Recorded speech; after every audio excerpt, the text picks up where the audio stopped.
नमस्कार प्रिय विद्यार्थियों, वीके नॉलेज इलेक्ट्रिकल में आप सभी का स्वागत है। वैकेंसी न्यूज़ अपडेट लेकर एक बार फिर उपस्थित हूं। दोस्तों, क्या वैकेंसी आ चुकी है या आने वाली है, यही अपडेट आज हम इस वीडियो में आपको देने वाले हैं।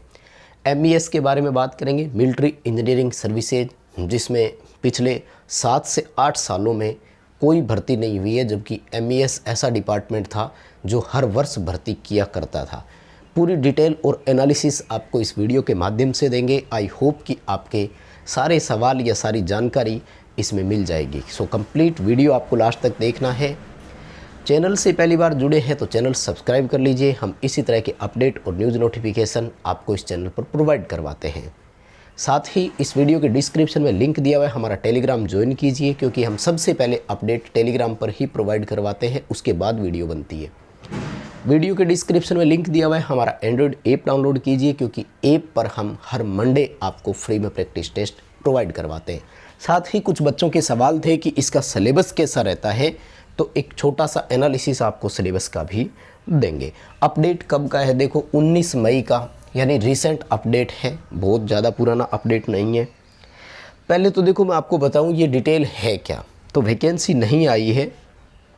हेड ऑफ डिपार्टमेंट के द्वारा जितने भी साइड कमांड्स होती है, उनके चीफ इंजीनियर्स को एक लेटर लिखा गया है और सैंक्शन सीटों की जानकारी दी गई है और उनसे NAC मांगी गई है। NAC का मतलब होता है नोट अप्लीकेबल सर्टिफिकेट या नोट अवेलेबल सर्टिफिकेट। जब किसी सरकारी डिपार्टमेंट में अगर कोई सामान भी मंगवाया जाता है तो वहाँ का जो स्टोर होता है उससे NAC लिया जाता है। यानी रिक्रूटमेंट करने वाला जो डिपार्टमेंट है उसने बाकी सभी डिपार्टमेंट से NAC मंगवाया है कि इतनी सीटें हम अप्रूवल के लिए भेज रहे हैं या सैंक्शन करेंगे या नई वैकेंसी निकाल रहे हैं, तो क्या आपके पास वास्तव में इतनी सीटें खाली है, ये अप्रूवल ली जाती है। तो पूरी डिटेल आपको मैं बताऊंगा किसके लिए। देखो इन्होंने सब्जेक्ट में भी लिखा ही है पूरा, ये रहा। क्या कह रहा है कि recruitment sanction for the year of 2023, वर्ष 2023 के लिए हमने भर्ती को इसको सैंक्शन किया है। दोस्तों सैंक्शन तो इन्होंने पिछले साल भी किया था।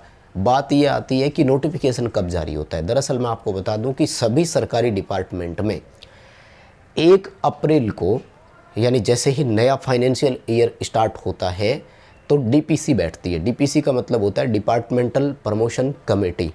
ये 1 अप्रैल को बैठ सकती है, उस वीक में बैठ सकती है, टाइम नहीं हो तो मिड अप्रैल तक और लास्ट अप्रैल तक भी आ सकती है। ये डिले इसीलिए हुआ है कि इनकी जो DPC है वो थोड़ी सी लेट हुई है, और इस DPC के तहत ये देखा जाता है कि 31 मार्च तक जो फाइनेंशियल ईयर एंड हुआ है उसमें किन किन पदों का प्रमोशन हो चुका है, किन पदों पर कितनी सीटें खाली है, नेक्स्ट ईयर हमें कितने प्रमोशंस करने हैं और कितनी ओवरऑल हमें सीटों की ज़रूरत है, यानी खाली टोटल सीटें कितनी है, एग्जिस्टिंग एम्प्लॉय कितने हैं। ये एक बायोडाटा हर वर्ष तैयार किया जाता है और फिर उसकी लिस्ट भेज दी जाती है। हर एक डिपार्टमेंट में होता है। आप किसी डिपार्टमेंट में RTI लगा करके पता कर सकते हैं कि कितनी सीटें कहाँ खाली है। इनका भी यही है। अब बात ये आती है कि ये जो सीटें हैं ये है कितनी, और IT वालों के लिए जो इसमें सीटें आती है वो कितनी है। हम एक नज़र इस पर डाल देते हैं और उसके बाद में हम बात करेंगे कि इसका भर्ती कब तक आ सकता है और जो सिलेबस है लगभग किस तरह का रहता है, क्योंकि अभी तक देखो कोई ऑफिशियल अनाउंसमेंट नहीं हुआ है। ठीक है, ये देखो डिस्ट्रीब्यूशन ऑफ LRS, यानी जो सीटों का डिस्ट्रीब्यूशन है, लेफ्ट रिक्रूटमेंट सर्विस बोल सकते हो, कितनी सीटें खाली है उनका ये डाटा है। ITI वाले बच्चों के लिए जो इसमें सीटें आती है वो आती है मेट के नाम से। देखो ये जो 15 नंबर पर आप देख रहे हैं, जो सीरियल नंबर 15 है मेट, ये ITI वाले बच्चों के लिए है। और इसमें DR का मतलब है डायरेक्ट रिक्रूटमेंट, यानी सीधी भर्ती के माध्यम से जो पद भरे जाएंगे वो है 4303। मेरे दोस्त बहुत बड़ी बात होती है 4303 पद। ये डिपार्टमेंट कमेटी जो है वो प्रमोशनल है 1133 सीट, यानी जो मेट से नीचे के पद होते हैं उनको डिपार्टमेंटल कोटे से एग्ज़ाम लेकर के, रिजर्वेशन दे करके उनको ये सीटें दी जाती है। पहली बात तो इतनी सीटें हुई क्यों, वही बात फिर रिपीट करूँगा कि पिछले 7 से 8 वर्षों में लास्ट भर्ती MES की 2016 के आसपास हुई थी, मुझे जहाँ तक याद है 16 या 17 में हुई थी।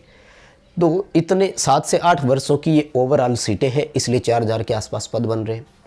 सेकंड पॉइंट ये आता है कि मेट में कौन कौन एलिजिबल होता है, किस किस को लिया जाता है। तो मेट के आगे ब्रैकेट में आपकी ट्रेड लिखी होती है।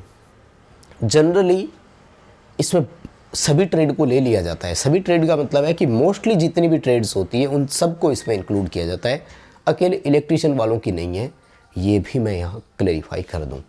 लेकिन बड़ी ट्रेड कौन कौन सी है जिनकी सबसे ज़्यादा इसमें ज़रूरत पड़ती है, तो मेट इलेक्ट्रीशियन बहुत ज़्यादा है और काफ़ी सीटें इनकी आएगी।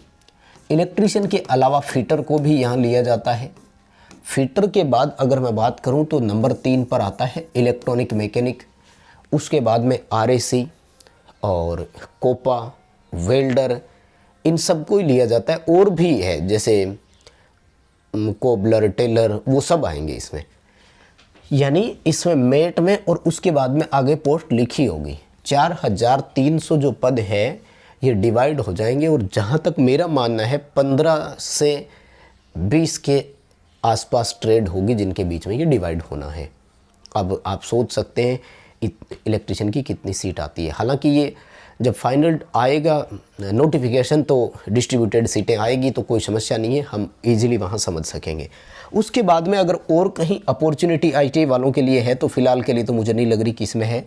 लेकिन एक ये जो मीटर रीडर है ना, ये भी है, लेकिन एक सीट है तो कोई ज़्यादा मतलब नहीं है इसको। तो मेन ITI वालों के लिए जो सीटें होती हैं वो मेट ही समझ लीजिए आप, ठीक है। और बाकी जब फाइनल आपका जैसे मीटर रीडर की यहाँ भी है 29 सीटें हैं और मल्टीटास्किंग स्टाफ MTS की भी है, स्टेनो भी है। तो ये फाइनली जब ऑफिशियल नोटिफिकेशन आएगा तो बात करेंगे।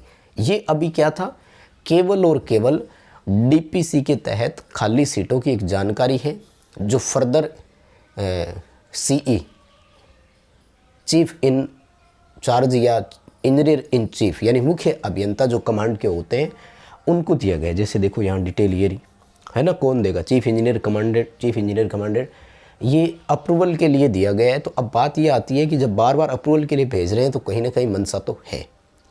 यानी अगर बात की जाए वैकेंसी आने की या नहीं आने की, तो देखो वैकेंसी कभी भी आ सकती है।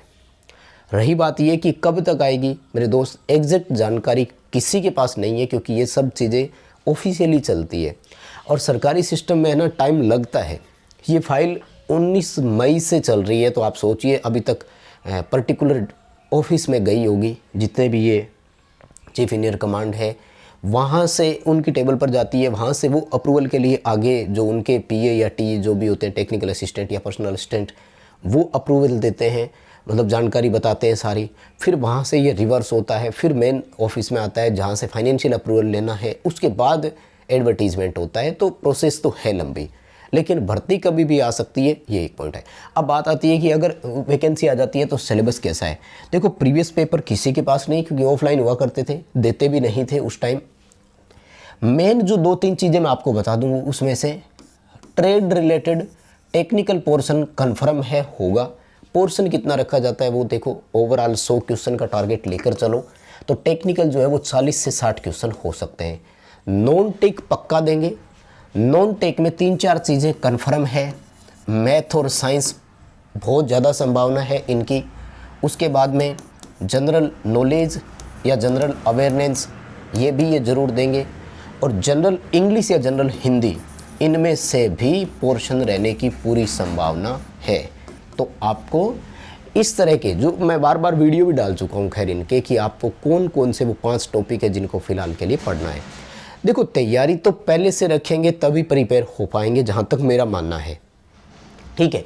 और रिसेंट सिनेरियो में जितनी भी वैकेंसीज आ रही है ना, उनमें सिलेबस भी लगभग ओवरऑल कॉमन है, ठीक है। अभी आप DFCCIL का देख लो, इससे पहले DRDO का था, CPRI का देख लो, UPPCL TG2 का देख लो, तो लगभग आपका जो एग्ज़ाम का पैटर्न और सिलेबस है वो ओवरऑल सेम है। क्योंकि देखो कोई ऑफिशियल अनाउंसमेंट नहीं है, तो केवल हम एक अनुमान आपके सामने पेश कर रहे हैं, और इसी अनुमान से आपको अपनी प्रिपरेशन आगे बढ़ानी है। भाई वही मैं फिर कह रहा हूँ ना, ऐसी तैयारी करें जो सब जगह काम आ जाए। तो ये वाले जो पार्ट आप देख रहे हैं ना, ये वाला ऐसा पार्ट है जो हर जगह आता है। अभी एनवीएस का पेपर हुआ था वर्ष 2022 में, पूरा यही पैटर्न था, English, Hindi, GK, math, technical. तो एक बार 100 क्वेश्चन के अकॉर्डिंग आप तैयारी कर सकते हैं। और एज क्राइटेरिया क्या रखा जाएगा और वो सब ऑफिशियल नोटिफिकेशन आने के बाद होगा। ये केवल अपकमिंग रिक्रूटमेंट है और संभावना है। लास्ट ईयर भी ऐसा हुआ था, आप देख सकते हैं, हमने उस टाइम भी वीडियो बनाया था और अब भी आपको डिटेल दे रहे हैं। कब आएगी इसकी फ़िलहाल कोई अपडेट नहीं है। अभी के लिए बस इतना ही था। बहुत धन्यवाद।